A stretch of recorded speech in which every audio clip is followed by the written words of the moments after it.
Hello friends, इस video में हम बंधन बैंक के बारे में डिस्कस करेंगे। ये एक बहुत ही लीडिंग स्टॉक है माइक्रो फाइनेंस सेक्टर का और बहुत ही ज़्यादा ग्रोइंग सेक्टर है दोस्तों। तो आगे देखते हैं। तो इस जो सेक्टर है, बेसिकली जो बैंकिंग इंडस्ट्री है दोस्तों, इसमें जो मेजर प्लेयर्स हैं वो आपकी स्क्रीन के सामने हैं। और अगर हम देखें तो बंधन बैंक जो है बेसिकली माइक्रो फाइनेंस इंडस्ट्री में है। तो वैसे तो इस इंडस्ट्री में एक अपने आप में लीडिंग बैंक है। और स्मॉल फाइनेंस बैंक्स में देखें तो दो मेजर बैंक्स हैं, बंधन फाइनेंस और एयू स्मॉल फाइनेंस बैंक। तो इस सेक्टर की बेसिकली जो ग्रोथ डिस्कस करने से पहले हम जान लेते हैं माइक्रो फाइनेंस क्या होती है। बेसिकली माइक्रो फाइनेंस बिजनेस में बेसिकली दोस्तों it is a business of providing money to poor people for starting business और देयर इंटरप्रेन्योरशिप और any shops to generate income, okay, and improve their livelihood. So in that case the collateral may or may not be available, or and just keep in mind that the traditional sources of getting the loans in the rural areas, they are high interest bearing, okay. Hence the role of microfinance institution is very important. And what are the risks? The risks are that micro loans, they may not be used for income generation, and they may use for paying the bills for their home, etc. And this has happened in South Africa, okay.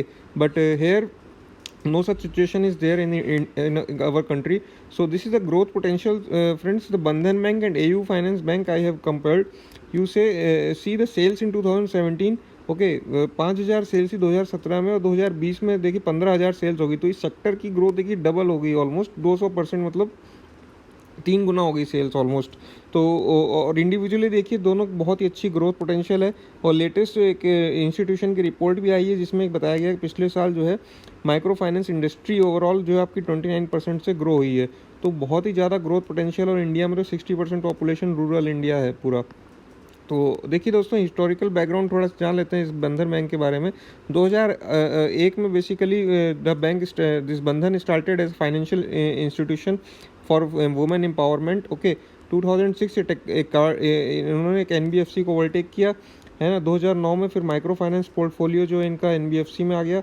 2010 में जो है largest micro finance institution बन गए country में। 2015 में basically इनको जो है बैंकिंग का लाइसेंस दिया आरबीआई ने। 2018 में देखिए लिस्टिंग हुई थी कंपनी की, और उसी समय 8th most valued bank category में आ गए थे। 2019 में इन्होंने एचडीएफसी का जो स्टेक था गुरु फाइनेंस में वो स्टेक एक्वायर किया। 2020 में इन्होंने अपनी 1000 बैंक ब्रांच जो होती है वो इस्टेब्लिश की। अब दोस्तों ये पूरा कंसिस्टेंट परफॉर्मर है। देखिए 2017 से इनका अगर आप देखें तो 4,000 सेल्स थी, वो 11,000 हो गई है, ओके। और फाइनेंसिंग मार्जिन बहुत सुपर रहे। ईपीएस जो ग्रोथ बहुत ही अच्छी, 11 40% 15%। और एक थोड़ा सा कंसर्न है दोस्तों, इन्होंने जो शेयर्स जो है वो एडिशनली इशू करते जा रहे हैं। तो इससे क्या है, शेयर होल्डर्स की जो स्टेक है वो डाइल्यूट होता जाता है, थोड़ा सा जो है कंसर्न है। बट स्टिल इस इंडस्ट्री में देखिए लीडिंग प्लेयर है बंधन बैंक। तो अगर हमें एसआईपी करनी है तो थोड़ा थोड़ा करके हम कर सकते हैं। अब रेशियोज देखेंगे, जो बैंकिंग और फाइनेंस में होता है रिटर्न ऑन एसेट्स देखा जाता है। इनका रिटर्न ऑन एसेट्स बहुत ही अच्छा है। देखिए 2-4 इन कंसिस्टेंटली ट्रेंड जो देखा जाए तो बहुत ही अच्छा राइजिंग अप ट्रेंड में है। अब शेयर होल्डिंग में आप दोस्तों एक डेटा देखेंगे, 450 एफपीआई जो है बहुत ही ज़्यादा इनका स्टेक, मतलब बहुत ही हाई नंबर है। 450 एफपीआई ने अपना जो स्टेक इसमें लगा रखा है। अब दोस्तों कोई एनपीएस का अगर देखेंगे 0.6% पे मेंटेन्ड है फॉर लास्ट 3 ईयर्स। ये बहुत ही अप्रिशिएबल है, because despite the challenges faced by the financial sector. पिछले 2-3 साल से हम देख ही रहे हैं कितना क्राइसिस आ रहा है फाइनेंशियल सेक्टर में। उसके बाद भी इनकी एसेट क्वालिटी बहुत ही स्टेबल है। इनका मेजर प्रेजेंस जो है ईस्टर्न इंडिया में है, ओके। और दोस्तों ये देखिए प्लेजिंग की हिस्ट्री देखेंगे। प्लेजिंग आप हमेशा देखा करिए किसी भी कंपनी में, क्योंकि ये जो है ब्लड में होता है प्रमोटर्स के। एक बार कर दिया तो बार बार करते रहते हैं, तो इसका कोई भी प्लेजिंग नहीं है। और देखिए प्रोमोटर होल्डिंग जो है इनकी थोड़ी सी सेबी के नॉर्म्स भी आ रहे हैं कि कम होनी चाहिए, तो ये जो है हल्की सी इन्होंने कम की है, अभी 61% है। अब इसका वैल्यूशन देखेंगे, देखिए जब लिस्ट हुआ था तो हिस्टोरिकली 50 से 60 के आसपास ट्रेड करता था।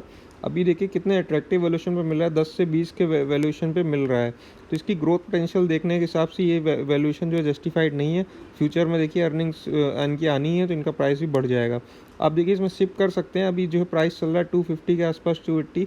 तो हो सकता है यहाँ पर ऐसे आके डबल बॉटम बना के फिर ऊपर जाए, या जो भी जाए, आई डोंट नो। तो आप थोड़ी थोड़ी शिप जो है इसमें स्टार्ट कर सकते हैं इस प्राइस पे। और देखिए वर्डिक्ट देखेंगे तो क्वालिटी ऑफ बिजनेस बहुत ही अच्छा है, एसेट लाइट मॉडल है।